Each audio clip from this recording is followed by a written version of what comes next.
आज हमारी refining capacity 254 MMTPA से अधिक हो गई है। हमने 2030 तक भारत की रिफाइनिंग कैपेसिटी को 450 MMTPA तक पहुंचाने का लक्ष्य रखा है। भारत पेट्रोकेमिकल और अन्य फिनिश प्रोडक्ट्स के क्षेत्र में भी एक बड़ा निर्यातक बनकर उभरा है।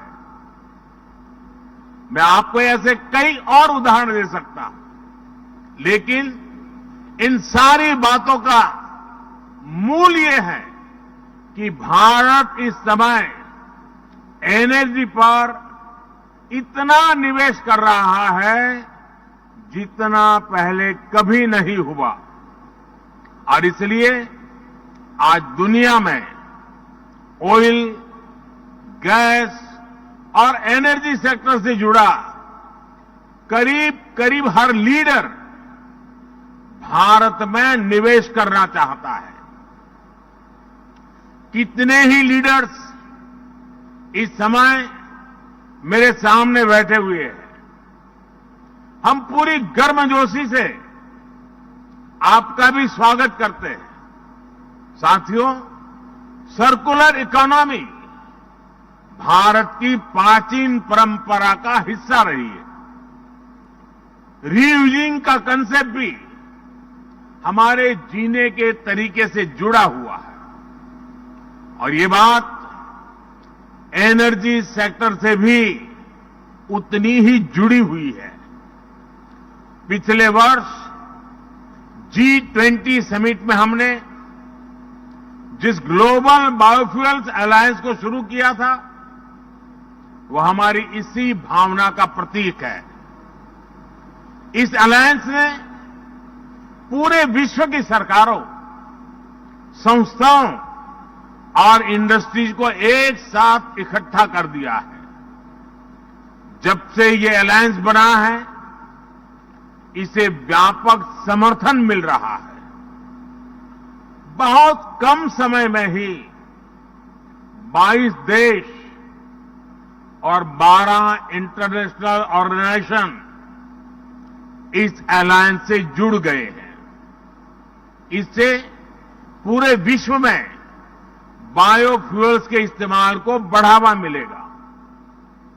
इससे करीब $500 बिलियन की आर्थिक संभावनाओं को बनाने में भी मदद मिलेगी। साथियों, अपने यहां भी भारत ने इस क्षेत्र में बड़ी प्रगति की है। पिछले कुछ वर्षों में भारत में बायोफ्यूल्स का एडॉप्शन तेजी से बढ़ा है। 10 साल पहले हमारे यहां पेट्रोल में इथेनॉल की ब्लेंडिंग 1.5% के आसपास थी। 2023 में ये 12% से अधिक हो गई है। इससे लगभग 42 million metric tonne carbon emission घटा है।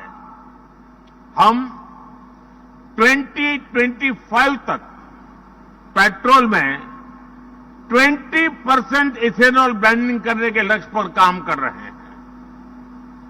आप में से कई लोग जानते होंगे, पिछले इंडिया एनर्जी वीक के दौरान ही भारत ने 80 से ज्यादा रिटेल आउटलेट्स पर 20% इथेनॉल ब्लेंडिंग की शुरुआत की थी।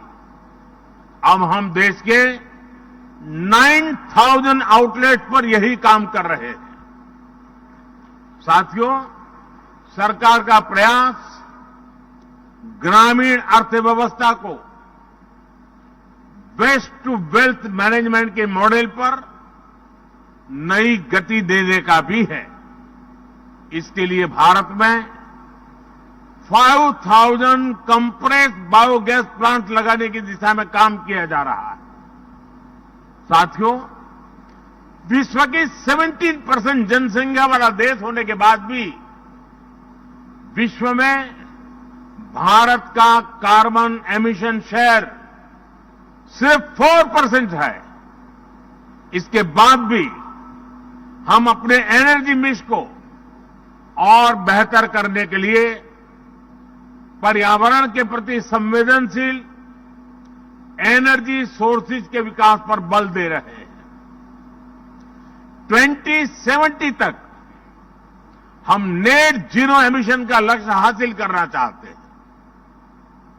आज Bharat renewable energy install capacity में विश्व में चौथे स्थान पर है। हमारी इंस्टॉल इलेक्ट्रिसिटी कैपेसिटी इसका 40% हिस्सा नॉन फोसिल फ्यूल सोर्सेज से आता है। बीते एक दशक में भारत की सोलर एनर्जी इंस्टॉल कैपेसिटी 20 गुना से ज्यादा बढ़ी है। सौर ऊर्जा से जुड़ने का अभियान भारत में जन आंदोलन बन रहा है। कुछ दिन पहले ही भारत में एक और बड़े मिशन की शुरुआत हुई है। भारत में 1 करोड़ घरों में सोलर रूफटॉप लगाने की योजना को उसका ऐलान किया गया है। इससे हमारे 1 करोड़ परिवार ऊर्जा के क्षेत्र में आत्मनिर्भर होंगे।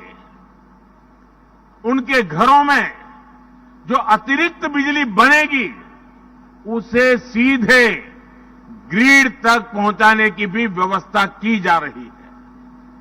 आप कल्पना कर सकते हैं भारत जैसे देश में इस योजना का कितना बड़ा असर होने जा रहा है। इससे आपके लिए भी इस पूरी सोलर वैल्यू चेन में निवेश की बहुत बड़ी संभावना बनने वाली है। साथियों, आज भारत ग्रीन हाइड्रोजन के क्षेत्र में भी तेजी से आगे बढ़ रहा है। नेशनल ग्रीन हाइड्रोजन मिशन के कारण भारत जल्द ही हाइड्रोजन प्रोडक्शन और एक्सपोर्ट का केंद्र बनने वाला है। मुझे विश्वास है भारत का ग्रीन एनर्जी सेक्टर इन्वेस्टर्स और इंडस्ट्री दोनों को श्योर शॉट विनर बना सकता है। साथियों, इंडिया एनर्जी वीक का ये आयोजन सिर्फ भारत का आयोजन नहीं है। ये आयोजन India with the world and India for the world इस भावना का प्रतिबिंब है।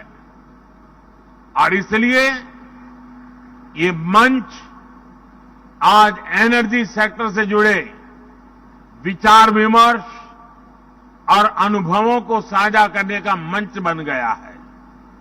आइए एक दूसरे से सीखने पर, तकनीक की साझेदारी पर और सस्टेनेबल एनर्जी के नए रास्तों को तलाशने पर एक साथ आगे बढ़ते हैं।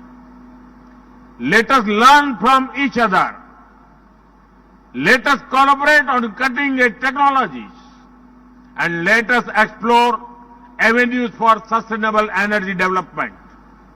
हम एक साथ मिलकर एक ऐसा भविष्य बना सकते हैं जो समृद्ध भी हो और जिसमें पर्यावरण का संरक्षण भी हो सके। मुझे विश्वास है कि ये मंच हमारे प्रयासों का प्रतीक बनेगा। एक बार फिर मैं इस आयोजन के लिए आप सभी को बहुत बहुत शुभकामनाएं देता हूं। बहुत बहुत धन्यवाद। Thank you, Honorable Prime Minister, sir. That, ladies and gentlemen, is a commitment coming from a leader who is the voice of the global south and who believes in greater collaborations with the other nations of the world towards building a more sustainable future for all of us. Thanking once again, Honorable Prime Minister, sir, as we work together towards a more climate-sensitive, clean, green, Atmanirbhar and a resilient growth of India, working with the nations of the world towards a